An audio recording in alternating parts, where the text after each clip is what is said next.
ప్రభువైన యేసుక్రీస్తు వారి నామములో మీ అందరికీ శుభములు. प्रभु यीशु मसीह के नाम पे आप सभी को जय मसीह की. Greetings to you all in the precious name of our Lord and Savior Jesus Christ. ఈ దినము ఆరాధన నిమిత్తము గలతీలకు రాసిన పత్రిక 2వ అధ్యాయం 20వ వచనం అందరం కలిసి చదువుదాం. और आज का मनन आराधना का वचन को मनन करने के लिए गलतियों का 2 अध्याय उसका 20 वचन. To meditate today, we will turn to Galatians chapter 2 verse 20. నేను క్రీస్తుతో కూడా సిలువ వేయబడి ఉన్నాను, ఇకను జీవించువాడు నేను కాను, క్రీస్తే నాయన జీవించున్నాడు. నేను ఇప్పుడు శరీరమందు జీవించుచున్న జీవితము నన్ను ప్రేమించి నా కొరకు తను తాను అప్పగించుకొనిన దేవుని కుమారుని యందు విశ్వాసము వలన జీవించుచున్నాను. నా కొరకు తను తాను అప్పగించుకొనిన దేవుని కుమారుడు. जो परमेश्वर का जो पुत्र है, जिसने मुझे प्रेम किया है, वो मेरे लिए अपने आप को दे दिया. The life which I now live in the flesh, I live by faith in the Son of God who loved me and gave himself for me. ఎఫెసీయులకు రాసిన పత్రిక 5వ అధ్యాయము इफिसियों का 5 अध्याय. Ephesians chapter 5. తెలుగులో 25 నుంచి 27 వరకు కలిసి ఉన్నవి. और 5 अध्याय से 27 वचन तक मिलकर 25 वचन तक मिलकर रखा हुआ है उसको. 25 to 27. 25 से 27 वचन तक. We will be reading from verse 25 to 27 as it is mixed in Telugu. పురుషులారా మీరును మీ Husbands, భార్యను love your ప్రేమించి wives, అటువలే just క్రీస్తు as కూడా Christ సంఘమును also ప్రేమించి loved the church అది కళంకమైనను and gave himself మృతైనను for అటు her, మరి ఏదైనా that he లేక might sanctify పరిశుద్ధమైనది and గాను cleanse her నిర్దోషమైనది with the గాను washing of మహిమగల water సంఘము by the గాను word, ఆయన తన that ఎదుట దాన్ని he నిలవబెట్టుకొనవలెనని might present వాక్యముతో her ఉదక to స్నానము చేత himself దాన్ని a పవిత్రపరిచి glorious church, not పరిశుద్ధపరచుటకై having a spot or దాని wrinkle కొరకు or తన్ను any తాను such thing, అప్పగించుకొనెను. that she should be holy and without blemish. క్రీస్తు కూడా సంఘమును ప్రేమించి దాని కొరకు తన్ను తాను అప్పగించుకొనెను. और मसीह ने भी कलीसिया से प्रेम करके अपने आप को उसने हमारे लिए दे दिया. So Christ also loved the church and gave himself for her. 32వ వచనం కూడా 32 वचन भी. Verse 32. ఈ మర్మము గొప్పది, అయితే నేను క్రీస్తును గూర్చి సంఘమును గూర్చి చెప్పుచున్నాను. This is a great mystery, but I speak concerning the Christ and the church. ప్రభు యొక్క కృప నిమిత్తం ఆయన వైపు చూద్దాం. परमेश्वर की दया के लिए उसकी ओर Let us look देखेंगे. unto the grace of the Lord in prayer. ప్రేమ కలిగిన మా ప్రియ పరలోకపు తండ్రి, మమ్మల్ని ప్రేమించి మా కొరకు అప్పగించుకొని తండ్రి, ప్రభువా శిలువలో చేసినటువంటి బలియాగము ద్వారా తండ్రి పాపాత్మలమైనటువంటి మమ్మల్ని రక్షించుకొని ప్రభువా మీ సంఘంలో చేర్చి ప్రభువా స్థానిక సంఘముగా హెబ్రోన్ అబుదాబి సహవాసములో ప్రభువా ఈ విధంగా తండ్రి మీ పాసన్నిధిలో రావటానికి ఆరాధన కొరకు మమ్మల్ని మేము సిద్ధపరచుకోవడానికి మీరు అనుగ్రహించినటువంటి తరుణాన్ని బట్టి మీరు కృపాంతరాన్ని బట్టి మిమ్మల్ని స్తుతిస్తున్నాను తండ్రి. మీరు మహిమగలిగిన రాజు తండ్రి, యథార్థవంతుడు, ఉత్తముడు ప్రభువా. మరి తండ్రి మీరు బలశౌర్యములు కలిగినటువంటి వాడవు తండ్రి. మరి యుద్ధశూరుడు అనేటువంటి యెహోవాగా, జయశీలునటువంటి యేసుక్రీస్తు ప్రభువుగా మా జీవితాల్లో తండ్రి ప్రభువా మీరు మరణం పైన విజయాన్ని పొంది ఆ జయ జీవితాన్ని మాకు కూడా అనుగ్రహించి మా ఆరాధనలు కోరుకున్న దాన్ని బట్టి మిమ్మల్ని స్తుతిస్తున్నాను తండ్రి. మా కొరకు సమస్తం అనుగ్రహించిందేవా మిమ్మల్ని స్తుతిస్తున్నాం ప్రభువా. మీ కృప ఆకాశం అంటుచుండగా తండ్రి, మీ యొక్క సత్యసంధత్వం ప్రభువా అంతరిక్షమును అంటుచుండగా తండ్రి, మీ కృపను మీ సత్యమును తండ్రి మీ యొక్క మహా సమాజం ఎదుటి తండ్రి ప్రభువా మేము ధ్యానించడానికి, వివరించడానికి, వెల్లడిపరచడానికి, మరలా జ్ఞాపకం చేసుకుని మిమ్మల్ని ఆరాధించడానికి మాకు సహాయం చేయండి. మా హృదయాలను సిద్ధపరచమని వేడుకుంటున్నాను తండ్రి. ఎందుకు పనికిరాని వాడిని ప్రభువా, మీ సన్నిధిలో నిలబడటానికి యోగ్యుడిని కాను, కేవలం మీ యొక్క రక్త ప్రోక్షణ ద్వారా తండ్రి నన్ను పవిత్రపరిచి నిలబెట్టుకుంటున్న విధానం బట్టి మీకు ఎంతో వందనాలు. మీ మాటలు మీ యొక్క ఆత్మ ప్రేరణ ద్వారా తండ్రి మీ బిడ్డలకు ఏది అవసరమో ఆ మాటలు మాత్రమే మీరు దయచేయండి. వారు ఆరాధించడానికి, మేమందరం ఆరాధించడానికి తండ్రి మా హృదయాలను తండ్రి పురికొల్పి ప్రభువా మరి తండ్రి ఆ యొక్క మీ ఆత్మ సంబంధమైనటువంటి మాటలు, సత్యముతో కూడుకున్నటువంటి మాటలు మాకు దయచేయండి. తద్వారా ఆత్మతో సత్యంతో మిమ్మల్ని ఆరాధించడానికి మాకు సహాయం చేయండి ప్రభువా. మరొకసారి తండ్రి నేను మీ యొక్క రక్త ప్రోక్షణను తీసుకొస్తున్నాం ప్రభువా. మరి ట్రాన్స్లేషన్ చేస్తున్న మీ దాసులను మీరు జ్ఞాపకం చేసుకోనండి ప్రభు. వారికి కూడా మీ యొక్క జ్ఞానాత్మను దయచేయమని వేడుకుంటున్నాను తండ్రి. కృప చూపండి. మరి ప్రభువా యొక్క ఇంటర్నెట్ కనెక్షన్ను, యొక్క ఎక్విప్మెంట్స్ను తండ్రి ప్రభువా మరి ఇక్కడ మాత్రమే కాదు ప్రభువా మరి వేరు వేరు ప్రాంతాల్లో చూస్తున్నటువంటి వారి యొక్క ఎక్విప్మెంట్స్ని, వారి ఇంటర్నెట్ కనెక్షన్స్ని కూడా మీరు జ్ఞాపకం చేసుకోనండి. ఏ విధమైన డిస్టర్బెన్స్ లేకుండా ప్రభువా ఈ కార్యక్రమం పూర్తవునట్లు మీకు కృప చూపండి తండ్రి. మాతో మీరు మాట్లాడండి ప్రభు. మరోసారి మమ్మల్ని మీ చేతులకు అప్పచెప్పుకుంటూ సాతాను యొక్క అంధకార శక్తులు పునరుద్ధాన శక్తి గల నామంలో బంధిస్తూ యేసు నామమున చిన్న ప్రార్థన అడిగి వేడుకొంచున్నాను తండ్రి, ఆమెన్. ప్రభువైన యేసుక్రీస్తు వారు ఆయన యొక్క సంఘాన్ని ప్రేమించి దాని కొరకు తను తాను అప్పగించుకున్నారు. प्रभु यीशु मसीह ने कलीसिया से प्रेम करके अपने आप को उसने अर्पण कर दिया. The Lord Jesus Christ He loved the church and gave himself for the church.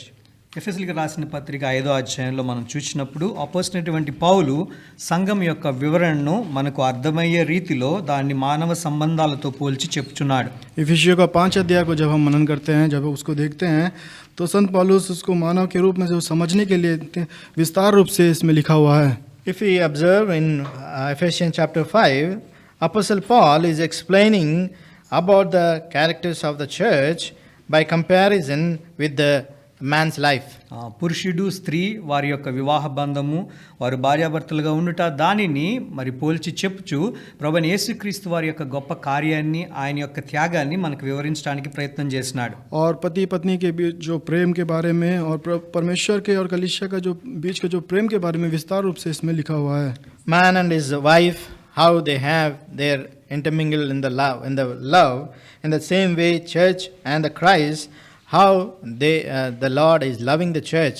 He is explaining about all that thing very clearly. దీనిలో కొన్ని విషయాలు మనం అర్థం చేసుకున్నట్టు కొరకు మరి కడపటి ఆదామైనటువంటి ప్రభువైన యేసుక్రీస్తు వారిని జ్ఞాపకం చేసుకుంటూ మరి మొట్టమొదటిగా సృష్టి చేయబడినటువంటి ఆదాము అవ్వలు వారి దగ్గర నుంచి కొన్ని విషయాలు మనం ధ్యానిద్దాం.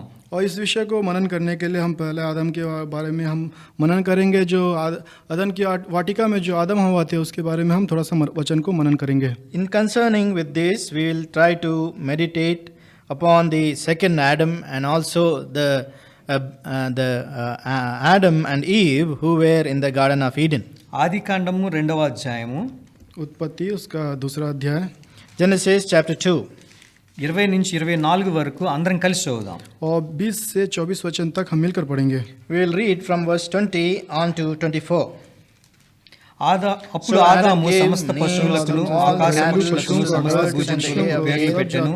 ఆయనను ఆదామునకు సాటైన సహాయం అతనికి లేకపోయాను. అప్పుడు దేవుడైన యెహోవా ఆదామునకు గాఢ నిద్ర కలుగచేసి అతడు నిద్రించినప్పుడు అతని ప్రక్కటెముకల్లో ఒకదాన్ని తీసి ఆ చోటును మాంసంతో పూడ్చివేసెను. తరువాత దేవుడైన యెహోవా తాను ఆదాము నుండి తీసిన ప్రక్కటెముకను స్త్రీనిగా నిర్మించి ఆమెను ఆదాము నద్దకు తీసుకుని వచ్చెను. అప్పుడు ఆదాము ఇట్లనెను, నా ఎముకలలో ఒక ఎముక, నా మాంసములో మాంసము, ఇది నరుల నుండి తీయబడిన గనుక నారి అనబడును. కాబట్టి పురుషుడు తన తండ్రిని తన తల్లిని విడిచి తన భార్యను హత్తుకొనును, వారు ఏక శరీరమై యుందురు. His wife and they shall become one flesh. చదివినటువంటి వాక్య భాగంలో మరి ఆదాముకు సాటి అయిన సహాయము కొరకు హవ్వను దేవుడు సృష్టించినట్లు మనం చూస్తూ ఉన్నాం. और हमने जो वचन पढ़ा है इसमें आदम के सहायता के लिए उसने उसके लिए एक स्त्री को बनाया. So we see the portion, scriptural portion what we have read, the Lord God has prepared a helper comparable to him. దీనిలో 5 విషయాలు మనం చూద్దాం. और इस वचन में हम 5 विषय को देखेंगे. And for this we will be seeing 5 things. 21వ వచనంలో దేవుడైన యెహోవా ఆదామునకు గాఢ నిద్ర కలుగజేసెను. 21 वचन में लिखा है, तब यहोवा परमेश्वर ने आदम को भारी नींद में डाल दिया. Verse 21, and the Lord God caused deep sleep to fall upon Adam. రెండవదిగా ఆదాము యొక్క ఎముకలలో ఒక ఎముకగా మరి స్త్రీని నిర్మించినాడు. और दूसरा विषय ఎముక है, నుంచి స్త్రీని నిర్మించినారు.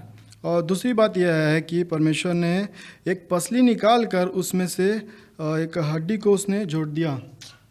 हड्डी को निकाल के हवा को बना. हाँ, हवा को बनाया. उसमें हड्डी में से परमेश्वर ने उसको हवा को बनाया. So we see the Lord God has taken the rib, out of the rib he has formed Eve. మూడవదిగా ఆ యొక్క మాంసములో మాంసము అనేటువంటి మాట ఆదాము చెప్తూ వచ్చినాడు. हाँ, तीसरा विषय है हड्डियों में से एक हड्डी करके मांस है करके मांस में से मांस करके तीसरी बात को लिखा है. So we see thirdly, now Adam is saying, this is now bone of my bones and flesh of my flesh. తర్వాత 4వదిగా ఆదాము తండ్రిని తల్లిని విడిచినాడు. और चौथा है आदम ने अपनी माता पिता को छोड़ दिया करके लिखा है. And fourthly, the man Adam has left his father and mother and joined with his wife. 5వదిగా భార్యను హత్తుకున్నాడు. और पांचवा विषय है अपनी पत्नी से वो मिला रहा. Now fifthly, he has fellowship with his wife. ఈ 5 విషయాలు నేను ఇది ఉపోద్ఘాతము క్లుప్తంగా చెప్తాను. దీని తర్వాత మనము కొన్ని విషయాలు మనం ఆరాధన కొరకు చూద్దాం. और ये हम 5 विषय को सूचित रूप में हम संक्षेप में हम इसको देखेंगे. So for all these 5 things, I will be introducing you very in a short while. మరి గాఢ నిద్ర కనుక మనం చూచినట్లయితే దేవుని యొక్క వాక్యములో అది మరి విశ్వాసి యొక్క మరణముగా మనం చూస్తూ ఉంటాం. और ये जो भारी नींद के बारे में हम देखेंगे, विश्वासियों के जीव में एक भारी नींद एक मृत्यु के रूप में हम देख पाते हैं. So this deep sleep we can compare in a believer as death. మనం చూస్తే యోహాను సువార్త 11వ అధ్యాయం 11వ వచనంలో లాజరు నిద్రించెను అని రాయబడింది. हाँ, यूहन्ना 11 अध्याय के 11 वचन में देखेंगे, यहाँ पे लाजर सोया करके हम देख पाते हैं. In John's Gospel, chapter 11 and verse 11, we see that that Lazarus is asleep. He was sleeping. మత్తయి సువార్త 9వ అధ్యాయంలో అధికారి కుమార్తె ఆ చిన్నది అది చనిపోయింది కానీ నిద్రించెను అని మన ప్రభు చెప్పడం మనం చూస్తాం. और मत्ती रचित सुसमाचार उसके 9 अध्याय पे देखेंगे, वह छोटी सी जो बच्ची है, बालक है, वो सो गई है करके हम देख पाते हैं. Even in Matthew's Gospel, chapter 9, we see there that the girl was also slept. అపొస్తలుల కార్యములు 7వ అధ్యాయంలో మరి స్టెఫను చనిపోయినప్పుడు అతను కూడా నిద్రించెను అని రాయబడింది. प्रेरितों के काम 7 अध्याय में, और जब हम उसको देखते हैं स्टेफन वहाँ पे सोया करके हम उस वचन को हम देख पाते हैं. Even in Acts of Apostle, when Stephanus he was dead, it is written as he slept. అదేవిధంగా విశ్వాసులు తిరిగి లేచుట గురించి మాట్లాడినప్పుడు మత్తయి సువార్త 27వ అధ్యాయంలో మరి నిద్రించిన వారు సమాధుల్లో నుంచి లేచినారు, లేస్తారు అనేటువంటి మాట మనం చూస్తాం. और विश्वासी लोग फिर से जी उठेंगे इसके विषय में मत्ती रचित सुसमाचार उसके 27 अध्याय में इसके बारे में लिखा हुआ है. In that same way, according to Matthew's Gospel, chapter 27, in comparison to the believer's life, those who are dead, they will be raised again in the Lord Jesus Christ. కాబట్టి ఇక ఆదాములో గాఢ నిద్ర కలుగు చేయుట అనేటువంటి మాట మరి మొదటి ఆదాము ప్రభువైన యేసుక్రీస్తు వారు అనేటువంటి కడపటి ఆదాముకు పోలికగా చూస్తున్నప్పుడు అది ఆ యొక్క మరణానికి ప్రభువైన యేసుక్రీస్తు వారు పొందినటువంటి మరణానికి సూచనగా మనం చూస్తూ ఉన్నాం. और यहाँ पे भारी नींद के जो विषय में जब हमने इसे मनन किया, यहाँ पे जो प्रथम आदम, जो दूसरा जो आदम है, प्रभु यीशु मसीह का जो मृत्यु के बारे में यहाँ पे दर्शाया गया. So this deep sleep, if we compare it for the first Adam and in comparison with the second Adam, the Lord Jesus Christ, it is the death of the Lord Jesus Christ is revealed. మరి తర్వాత రెండవదిగా ఆయనలో నుంచి ఒక ఎముకను బయటికి తీయుట, ఆ ఎముక నుంచి బయటికి తీసి మరి స్త్రీని మరి సృజించినట్లు మనం చూస్తూ ఉన్నాం. और दूसरी विषय यह है कि उसके पसली में से वो निकाल कर परमेश्वर ने स्त्री को बनाया, उसके विषय में हम देख पाते हैं. So we see, secondly, the Lord God has removed one of the rib from the Adam's side and made the woman Eve. ఆ స్త్రీ అంటే అది సంఘము అంటే ప్రభువైన యేసుక్రీస్తు వారి ఎముక, ఆయన శరీరంలో ఉన్నటువంటి భాగం అనేటువంటి విషయాన్ని మనం జ్ఞాపకం చేయబడుతున్నాం. हाँ, स्त्री का मतलब कलिसिया का मतलब है उसमें परमेश्वर का जो मंदिर है, उसके अंग हम हैं, हड्डी हम हैं. So we see the bone, and when we compare to our Lord Jesus Christ, we are the bone of the Lord Jesus Christ. As a church, we are the embodiment of the Lord Jesus Christ. మరి ఆయనతో ఉన్నటువంటి సంబంధము ఎంత దగ్గర సంబంధాన్ని సంఘము కలిగి ఉంటుంది, ఆయన శరీరంతో ఏ విధమైనటువంటి సహవాసాన్ని ఆయన కలిగి ఉన్నాడు అనేటువంటి దాన్ని మనం చూపించడానికి మరి మొదటి దినవృత్తాంతాల గ్రంథం 11వ అధ్యాయం 1వ వచనంలో దావీదుని గూర్చి మరి ఇశ్రాయేలు ఈ విధంగా చెప్తూ ఉన్నారు, మా ఎముకనంటినటువంటి వారము రక్త సంబంధికులము అనేటువంటి విషయాన్ని మాట్లాడుతూ ఉన్నారు. और उसके हड्डी के समीप पे जो जीवन हमारा जो व्यतीत करते हैं उसके विषय में पहला इतिहास उसका 11 अध्याय 11:1 उसका पहला वचन. So we see in when comparing to David in First Chronicle chapter 11 verse 1, we see there they are saying that you are the bone of our flesh.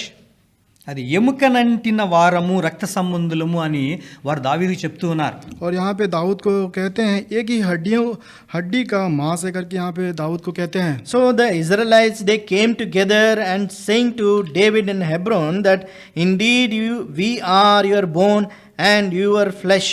ఈ విధంగా మనం కూడా ప్రభువైన యేసుక్రీస్తు వారితో అతకబడినటువంటి వారముగా రక్త సంబంధికులుగా ఉంటూ ఉన్నాము. సంఘము ఆ విషయాన్ని మనకు జ్ఞాపకం చేస్తూ ఉంది. और यहाँ पे कलीसिया ये हमको ये स्मरण दिला रहा है कि प्रभु यीशु मसीह के साथ हम भी एकत्रित उसके समीप पर इकट्ठा कराएं करके हमें स्मरण दिला रहा है. So this reminds us that we are also one in the Lord Jesus Christ. We are the member of his body. కాబట్టి కొలస్సీలకు రాసిన పత్రిక 2:19 ఈ విషయాన్ని మనం చూడవచ్చు. ఆయనతో అతకబడినటువంటి వాళ్ళము కీళ్ల చేతను నర్మల చేతను పోషింపబడినట్టి వారమై అతకబడినటువంటి వారమై ఉన్నామని చూస్తూ ఉన్నాం. और हमें इसको कुलुस्सियों का 2 अध्याय उसके 19 वचन में इसी तरह से लिखा हुआ है, उसके देह में हम जोड़े गए हैं करके यहाँ पे लिखा हुआ है. So we see in Colossians chapter 2 verse 19 that is written that and knit together by joints and ligaments grows with the increase that is from God. అదేవిధంగా మూడవదిగా మనం గమనించినట్లయితే మాంసములో మాంసము. और तीसरा विषय यह है मांस में मांस. Thirdly, we are the flesh of the flesh. కాబట్టి ఆయన యొక్క మరి ఆదాములో ఉన్నటువంటి ఎముకను బయటికి తీయాలి అని అంటే గాఢ నిద్ర కలిగి చేసి ఆ మాంసాన్ని తొలగిస్తేనే కానీ ఎముక బయటికి తీయడానికి కుదరదు. आदम में से उसको भारी नींद में डालने के बाद उसके हड्डियों को तभी निकाला जा सकता है जब तक उसको भारी नींद ना लगे. So no, they to remove the मांस को निकाल के बाद में हड्डी निकाल सकता है. हाँ, जब वो मांस को निकालने के बाद ही हम उसको उसके देह से हम हड्डी निकाल सकते हैं.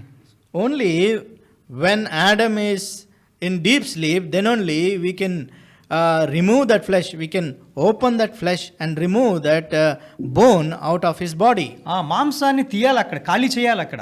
और वहाँ से उस मांस को वहाँ से निकालना है. So we have to dissect that flesh so that we can remove that bone. కాబట్టి ప్రభువైన యేసుక్రీస్తు వారి యొక్క శరీరము ఆ విధంగా ఛేదించబడుట ద్వారా హెబ్రీయులకు రాసిన పత్రిక 10:19 ప్రకారముగా సజీవమైనటువంటి నూతనమైనటువంటి ఒక మార్గాన్ని ఆయన యొక్క శరీరము ద్వారా మనల్ని ఆ యొక్క నిత్య జీవంలో ప్రవేశపెట్టడానికి మనకు ఏర్పాటు చేసినట్లు మనం చూస్తూ ఉన్నాం. और इसी विषय को हम देख पाते हैं इब्रानियों 10 अध्याय में, सजीव अर्पण बलिदान देने के द्वारा हम उस अनंत काल के उस रास्ते में हम उसको प्रवेश कर पाएंगे. So from Hebrews chapter 10 verse 19, we see that we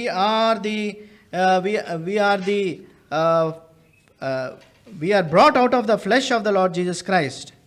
సజీవమైనటువంటి నూతనమైనటువంటి ఒక మార్గాన్ని ఆయన యొక్క శరీరం ద్వారా మనకు ఏర్పాటు చేయబడింది. 19 verse 20 in English it is written in verse 20, by a new and living way which is concerned for us through the veil that is his flesh. 19 वचन में लिखता है, जब हमें प्रभु यीशु मसीह के लहू के द्वारा एक नए और जीविते मार्ग में पवित्र स्थान में प्रवेश कराया. ఈ విధంగా ఆయన యొక్క మాంసంలో మాంసమైనటువంటి వారము. हाँ, इसके द्वारा उसके मांस में उसके मांस में हम मांस. In this way we are the flesh of his flesh. తర్వాత నాలుగవదిగా పురుషుడు తండ్రిని తల్లిని విడిచినాడు. और चौथा विषय है, पुरुष जो है अपनी माता पिता को छोड़कर. Fifthly, we see that fourthly the man Adam, the man has left his parents. ఈ విధంగా ప్రభువైన యేసుక్రీస్తు వారు తన తండ్రిని విడిచి మనల్ని ప్రేమించి మన దగ్గరికి ఆయన ఈ లోకానికి వచ్చినాడు. इसी तरह से प्रभु यीशु मसीह अपने पिता को छोड़कर हमसे प्रेम करने के लिए वो इस संसार में हमारे लिए आया. In this way, our Lord Jesus Christ, he left his father in order to love us and to have fellowship with us. ఎఫెసీయులకు రాసిన పత్రిక 5:29 మనం చదివినట్లు, हाँ, इफिसियों का 5 अध्याय 5:29 ఈ విధంగా రాయబడి ఉంది. 29 वचन इस तरह से लिखा हुआ है.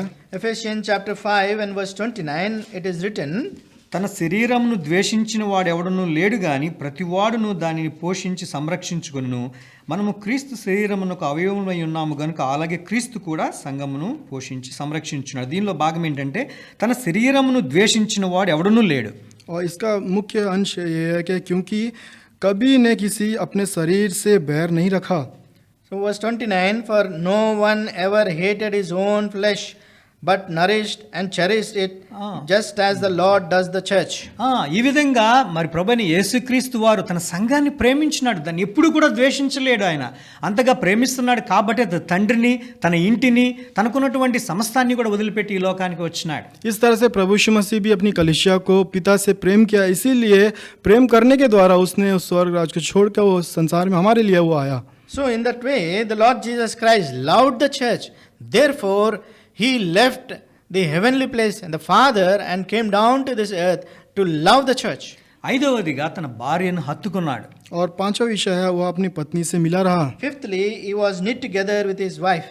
మరి ఈ హత్తుకొనుట అనేటువంటిది దానిలో ఉన్నటువంటి ప్రేమను, దానిలో ఉన్నటువంటి ఆప్యాయతను, దానిలో ఉన్నటువంటి దయను మరి ఆ ఇష్టాన్ని మనకు చూపిస్తూ ఉంది. और ये जो पत्नी के साथ मिले रहने का विषय ये है कि उससे मिले रहने का अर्थ यह है कि उसको वह उसके साथ समीप का संबंध रखता हुआ और परमेश्वर उससे बहुत ही प्रेम करता हुआ का रूप में हम उसको देख पाते हैं. This close, intimate relationship describes to us the love and the intimacy which the Lord has towards us.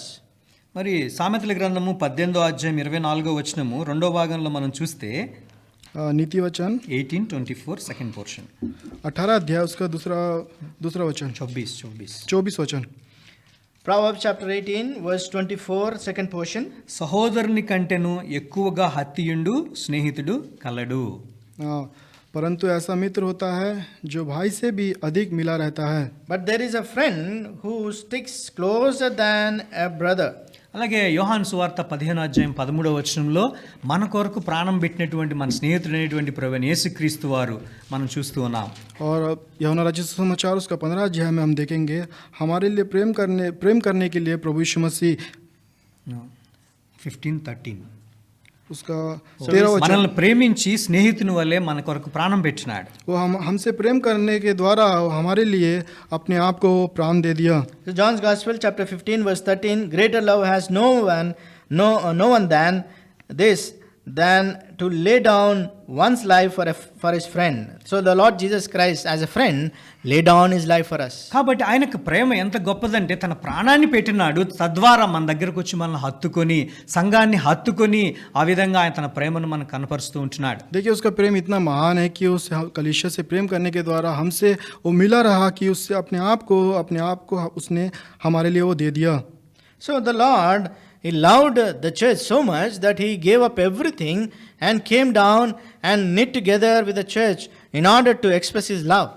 కాబట్టి 5 విషయాలు మనం చూస్తూ వచ్చాం.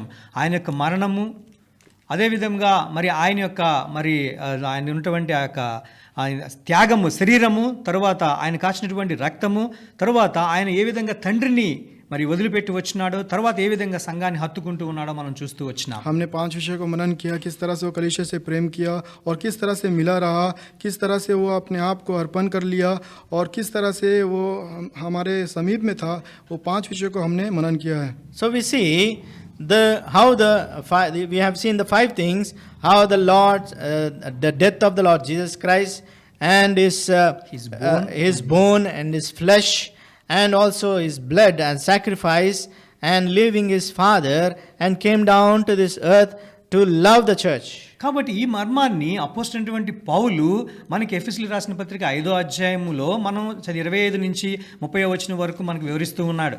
इसी विषय को इफिसियों का 5 अध्याय और 20 वचन से 25 वचन से सारे विषय को लिखा हुआ है. So we see in Ephesians chapter 5, reading from verse 25 onwards, Apostle Paul is explaining the intimacy or the relationship with the Lord Jesus Christ and the church. కాబట్టి సృష్టి ఆరంభములోనే దేవుడు తన సంఘ విషయంలో ఒక శ్రద్ధను కలిగినటువంటి వాడై దానికి మాదిరికరంగా ఉండులాగున తన సృష్టిలోనే ఆదాము నుంచి హవ్వను సృష్టించటలోనే ఆ విషయాన్ని కనపరుస్తూ ఉంటున్నాడు. और प्रभु यीशु मसीह ने सृष्टि के आरंभ से ही परमेश्वर ने आदम हवा के द्वारा ही ये सारी चीज़ों को हमको पहले से इस चीज़ों को बता दिया. So the Lord God, before laying the foundations of the earth, by creating Adam and Eve, he has made up this ordinance that to be established in the Lord Jesus Christ. కాబట్టి చూడండి, మరి ఎముక అనేటువంటిది పక్కటి ఎముకను తీసుకుని ఏ విధంగా దేవుడు ఆ యొక్క మరి స్త్రీని నిర్మించినాడు. देखिए उस हड्डी में से किस तरह से परमेश्वर ने पसली निकाल कर उस तरह से मनुष्य के पसली से निकाल कर परमेश्वर ने उस स्त्री को बनाया, उसके बारे में हम देख पाए. So if you see how the Lord God has taken the side rib and formed a woman. మరి నేను డాక్టర్ని కాదు, సైన్స్ నాకు తెలియదు, కానీ నాకు తెలిసినటువంటి కొంత మరి ఇన్ఫర్మేషన్ ప్రకారం శరీరంలో 206 ఎముకలు ఉన్నాయి, కానీ వీటిలన్నిటిలో కూడా లేనటువంటి ఒక లక్షణము పక్కటి ఎముకల్లో ఉంది. हाँ, मैं तो डॉक्टर नहीं हूँ, लेकिन पूरे देह में 206 हड्डियाँ हैं, उसमें से प्रमुख की जो हड्डी है पसली है. उसमें कुछ चीज़ है, पसली में कुछ चीज़ है, प्रत्येक चीज़ है. So we see in the body, I am not a doctor, but as some knowledge, there are 206 bones are there in human body, out of which the ribs, they have a special characteristics.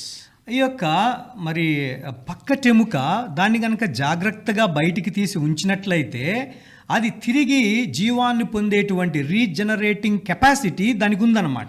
पसली को हम उसको आराम से उसको निकाल कर उसको अगर बाजू में रख कर फिर से हम उसको दोबारा उसको जोड़ने की कोशिश करें, बाहर रखेगा तो उसमें जीवन आने का संभावना है. संभावना है. So we see this rib, if we carefully remove from the body and keep it, it has the quality of regeneration. అది ఈ విధంగా మరి నిరూపించబడింది. ఎవరికైనా కానీ కూడా పక్కటెముకలు కనుక ఇరిగిపోతే అవి ఎక్కడైనా కొన్ని క్రాక్స్ వచ్చినప్పుడు దానంతట అదే మరి తిరిగి దాన్ని మరి బాగు చేయబట్టము తర్వాత పెరగటం కూడా జరిగింది. దానిలో మాత్రమే పక్కటెముకలో మాత్రమే బయటకు తీసిన తర్వాత కూడా అది దాన్ని తిరిగి తాను జీవాన్ని తెచ్చుకునేటువంటి మరి దానిలో ప్రత్యేకత ఉంది. पसली में हम प्रमुख विषय ये देख पाते हैं, अगर पसली में कोई भी अगर टूटा हुआ देख पाते हैं तो अगर वो अपने आप से वो जुड़ पाता है, अगर उसको बाहर भी निकाला जाए तो वापस वो दोबारा वो जुड़ने का उस पर सामर्थ्य रखता है.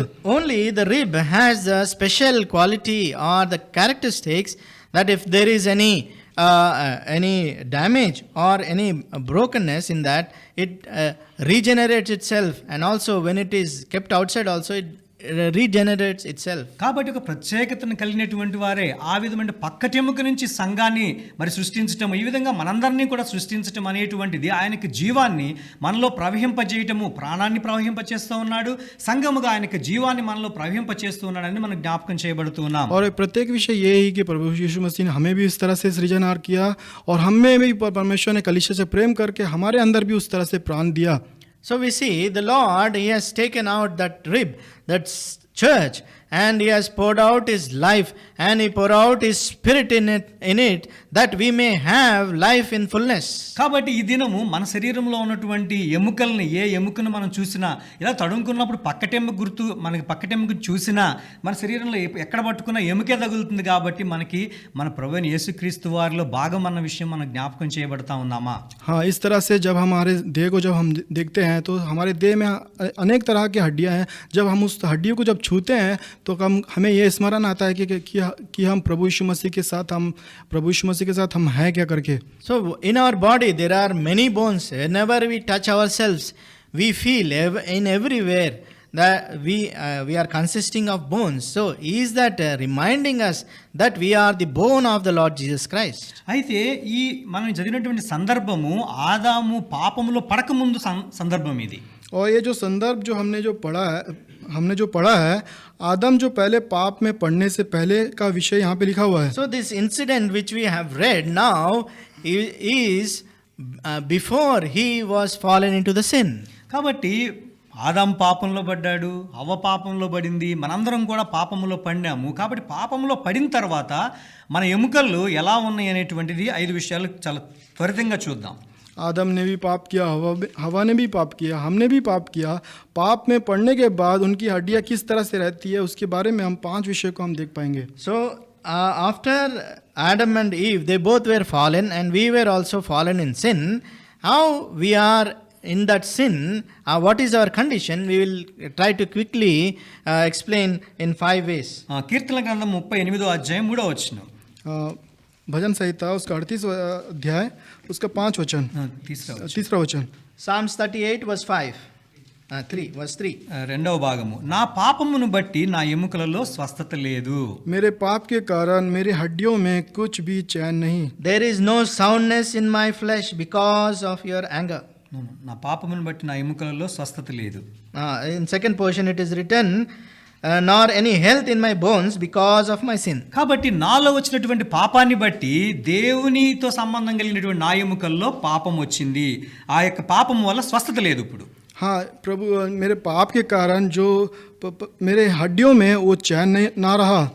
Because of my sins, because of that all that sin, there is no health in my bones. తర్వాత కీర్తన గ్రంథము 31వ అధ్యాయము 10వ వచనం. भजन संहिता उसका 31वां अध्याय उसका 10 वचन. Psalms 31 verse 10. నా బ్రతుకు దుఃఖముతో వెళ్ళబుచ్చుచున్నాను, నిట్టూర్పులు విడుచుటతో నా ఏండ్లు గతించున్నవి, నా దోషమును బట్టి నా బలము తగ్గిపోవచ్చున్నది, నా ఎముకలు క్షీణించుచున్నవి. చివరి భాగము, నా దోషమును బట్టి నా ఎముకలు క్షీణించుచున్నవి. और मेरे अधर्म के कारण और मेरे हड्डियों में गुल गई है. My strength fails because of my iniquity, కాబట్టి చూడండి అక్కడ ఎముకలు ఉంటాయి చూడండి. and my bones waste away. నా ఎముకలు క్షీణించిపోయినాయి. పాపాన్ని బట్టి నా ఎముకల్లో స్వస్థత లేదు, నా దోషములను బట్టి నా ఎముకలు క్షీణించిపోయినాయి. हाँ देखो, पाप के कारण मेरे हड्डियों में चैन नहीं रहा और मेरे अधर्म के कारण मेरे हड्डियाँ गुल गई. My strength is failing because of my iniquity, and my bones waste away because of my sins. కీర్తన గ్రంథము 109వ అధ్యాయము 18వ వచనం. भजन संहिता उसका 109 अध्याय 18వ వచనం. उसका 18 वचन. Psalms 109 and verse 18. తాను పైబట్ట వేసుకున్నట్లు వాడు శాపము ధరించెను, అది నీళ్ల వలె వాని కడుపులోనికి చొచ్చి ఉన్నది, తైలం వలె వాని ఎముకలలో చేరి ఉన్నది. చివరి భాగం, అది శాపం అనేటువంటిది అది తైలము వలె ఎముకల్లో ప్రవేశించింది. ఆ యొక్క శాపము నా ఎముకల్లోకి వచ్చేసింది. और ये श्राप देने के वस्त्र के समान पहना था और पेट में वह जल में समान, हड्डियों में तल के समान वह समा गया. So because of that sin, like the oil which goes into the bones, it went deep inside. Curse శాపము. The curse. అది మూడవదిగా శాపము నా ఎముకల్లో ప్రవేశించింది. और तीसरा विषय है श्राप जो है मेरे हड्डियों में समा गया. నాలుగవదిగా चौथा विषय है సామెతల గ్రంథము 14వ అధ్యాయం नीति वचन उसका 14 अध्याय Proverbs chapter 14 30వ వచనం. 30 वचन. verse 30. 30. చివరి భాగం, మత్సరము ఎముకలకు కుళ్ళు. నాలో ఉన్నటువంటి మత్సరాన్ని బట్టి నా ఎముకల్లోకి కుళ్ళు వచ్చేసింది. हाँ, मेरे मन में जलने से हड्डियों में जल गई. But envy is rottenness to the bones.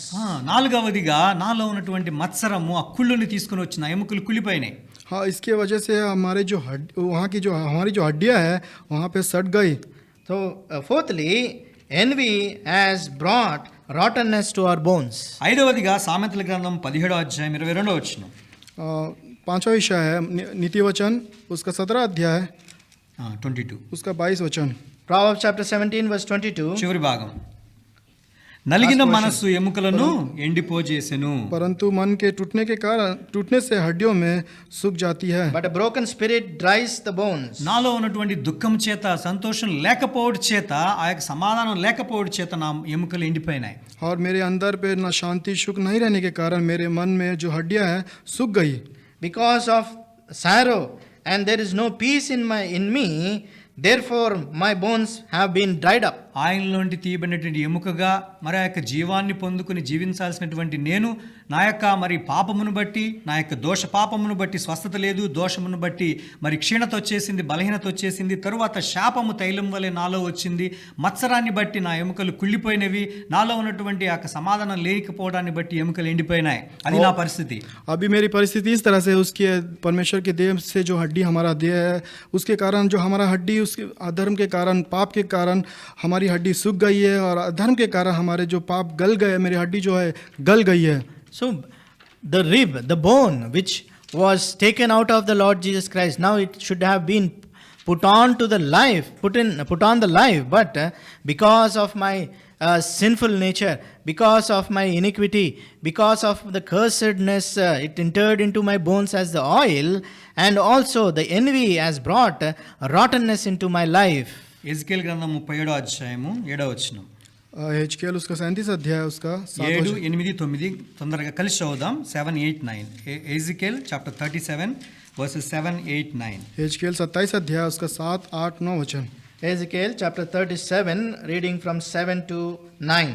ఆయన నాకు ఇచ్చిన ఆజ్ఞ ప్రకారం నేను ప్రవచించుండగా గడగడమని ధ్వని పుట్టెను. అప్పుడు ఎముకలు ఒకదాన్నొకటి కలుసుకొనెను. నేను చూచుండగా నరములను మాంసములు వాటి మీదకి వచ్చెను. వాటిపైన చర్మం కప్పెను. అయితే వాటిలో జీవాత్మ ఎంత మాత్రం లేకపోయాను. అప్పుడు ఆయన నరపుత్రుడా, జీవాత్మ వచ్చినట్లు ప్రవచించి ఇట్లా నేను ప్రభువుగా యెహోవా సెలవిచ్చిందేమనగా, జీవాత్మ నలుదిక్కుల నుండి వచ్చి అసలైన వీరు బ్రతుకున్నట్లు వారి మీద ఊపిరి విడువుము. 10వ వచనం. ఆయన నాకు ఆజ్ఞాపించినట్లు నేను ప్రవచింపగా జీవాత్మ వారిలోనికి వచ్చెను.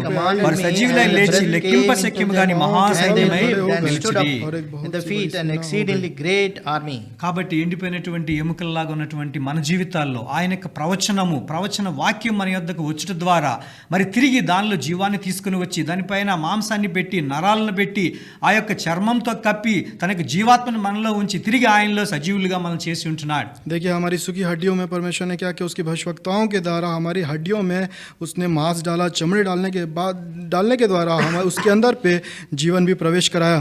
So the dried up bones, by the prophecy of his word, now the flesh came upon that bones, and the nerves started growing, and the flesh covered that bones, and the life has entered into that body. ఈ యొక్క సువార్త అనేటువంటిది ప్రవచనమే. ఎందుకంటే ఆ సువార్తలో ఏం చెప్తారంటే నువ్వు యేసు ప్రభువుని నమ్ముకుంటే నీకు రక్షణ వస్తుంది అంటే జరగబోయే కార్యం కాబట్టి అది ప్రవచనం. ఆ సువార్తను ప్రవచనంగా మన దగ్గరికి వచ్చినప్పుడు దాన్ని వినుట ద్వారా మనలో మార్పు కలిగింది. ఆయన యొక్క మాట ద్వారా ఈ దినం మనము ఆ యొక్క ఆరోగ్యము స్వస్థత కలిగి ఆయన సన్నిధిలో ఆయన్ను ఆ యొక్క జీవాన్ని కలిగి ఉంటున్నాం. ये भविष्यवाणी का सुसमाचार यही है कि ये सुसमाचार जब बांटते समय हम इसी तरह से कहते हैं, अगर आप सुसमाचार सुनकर प्रभु यीशु मसीह को ग्रहण करोगे, आप जीवित अंगीकार करोगे तो आप जीवित रहोगे करके इसी तरह कहते हैं. इसी तरह से वही वचन सुसमाचार हमारे पास भी आया, हम भी उसमें जीवन में हम प्रवेश कराकर हम अभी यहाँ पे इकट्ठे हुए हैं. The good news, whenever it is brought to someone, we say that when you receive the Lord Jesus Christ, you will receive a new life within you. So in that same way, this is a word of prophecy which came to us, and the word has become a living thing in our lives. కాబట్టి చివరిగా 2 వచనాలు చదువుకుని మనం ప్రభువుని ఆరాధిద్దాం. కీర్తనల గ్రంథం 35వ అధ్యాయం. अंतिम में हम 2 वचन को पढ़ेंगे. కీర్తనల గ్రంథం 35 9 10 అందరం కలిసి చదువుదాం. भजन संहिता उसका 35 अध्याय 9 वचन. Psalms 35, 9 and 10, we will be reading all together, please. అప్పుడు యెహోవా యందు నేను హర్షించుదును, soul shall be ఆయన రక్షణను బట్టి నేను in the Lord, సంతోషించుదును. and it shall rejoice అప్పుడు యెహోవా in నీ his వంటి salvation. వాడెవడు, And మించిన all the బలము గల bones వారి shall చేతి say, నుండి దీనులను "Who is like you, దోచుకుని వారి చేతి నుండి delivering దీనులను you, దరిద్రులను who విడిపించువాడు from నీవే who అని is too నా strong ఎముకలన్నీయు for him. Yes, చెప్పుకొనును. poor and the needy from him who plunder him." కాబట్టి మనలో ఉన్నటువంటి ఎముకలన్నీ కూడా 206 ఎముకలు మన మాంసము యొక్క రక్తము జీవముతో కలిసి ఈ దినము యెహోవా యందు హర్షిస్తున్నాము, రక్షణను బట్టి సంతోషిస్తూ ఉన్నాము. ఈ యొక్క ఆయన మాత్రమే మరి బలం కలిగినటువంటి వాడని నా ఎముకలన్నీ కూడా ఈ దినము ఆయన ఆరాధించడానికి వచ్చి ఉండగా మరి ఆయన మన కొరకు చేసిన కార్యాన్ని బట్టి ఆయన అప్పగించుకున్న దాన్ని బట్టి మనం ఆయన ఆరాధిద్దాం. आज हम भी परमेश्वर के सामने में हमारे अंदर पे जो 206 हड्डियाँ जो है, हड्डियाँ जिस तरह से परमेश्वर के कारण मगन होकर हर्षित होकर परमेश्वर का उद्धार का जो हर्षित जो कार्य जो किया है, हम भी उसके सामने में आए हुए हैं, हम भी उसको आराधना का भेंट चढ़ा नहीं पाए. So today, with all our 206 bones and the flesh and the nerves and the life which the Lord has given to us, let us also say that my soul shall is joyful in the Lord and rejoice in his salvation, and all my bones shall say the Lord is who delivers is strong and mighty. ప్రభు మన సాయం చేయండి. परमेश्वर हमें सहायता करने May पाए. the Lord help us.